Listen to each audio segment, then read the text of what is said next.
Warga asing ni kadang-kadang ada juga yang rupanya macam Hazimin. Ada juga rupa macam Irwan pun ada juga.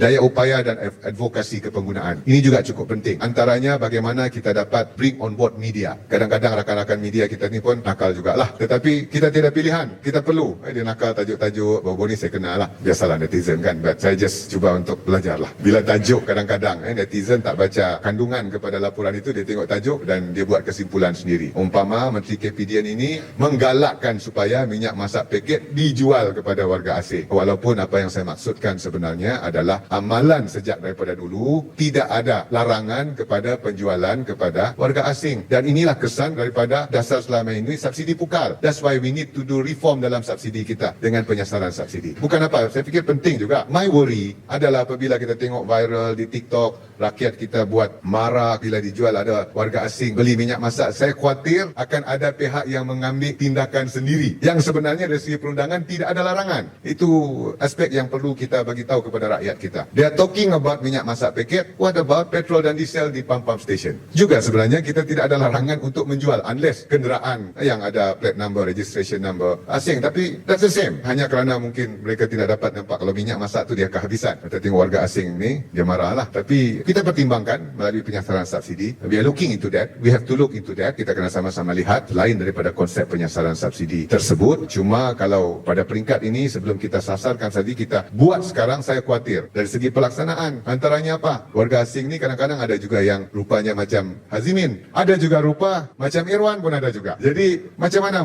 kita mau enforce orang beli minyak paket masak 2 polybag itu keluarkan IC baru boleh beli? Siapa berani? Dan terkait juga sebenarnya kadang-kadang bukan tanggungjawab kita. Ada juga pihak-pihak tertentu. Kalau kedai-kedai runcit contohnya. Walaupun polisi kerajaan tidak membenarkan, saya pernah juga di KPDN. Sepaham saya dasar kita tidak membenarkan pekerja asing untuk berada di cashier. Tapi rata-rata kedai-kedai runcit ramai warga asing. Itu bukan peranan KPDN. Jadi kalau sudah warga asing jaga cashier, kita cakap jangan jual untuk warga asing, macam mana kita mau buat enforcement? Contohnya, dia mesti bagilah. We want to make sure mau ada projek pasang CCTV semua kedai runcit. Jadi itu daripada aspek yang perlu kita lihat. But itu bukanlah alasan untuk kita dia melihat perkara tersebut. We have to do something. Sejajar dengan aspek penyasaran subsidi itu. Itu sebab saya cakap itu amalan dulu yang berlangsung hingga kini, tetapi perlunya kepada reform kepada subsidi melalui penyasaran semula subsidi. Kadang-kadang bila Perdana Menteri sebut apa? Kita tidak boleh terus membenarkan warga asing maha kaya enjoy the same subsidi. Orang tak faham. Tapi cara mudah untuk faham, itulah yang tengah kecoh di TikTok Sokmed. Contohnya, kita membenarkan warga asing untuk membeli minyak masak paket pada harga yang sangat tinggi subsidinya. Itulah contohnya apa yang Perdana Menteri sebut. Dasar sedia ada, kaedah sedia ada. Sekarang ini kita membenarkan warga asing. Dan bila Perdana Menteri sebut, ramai bising. Tapi bila mereka nampak dengan mata sendiri, now they know why penyasaran subsidi itu cukup penting.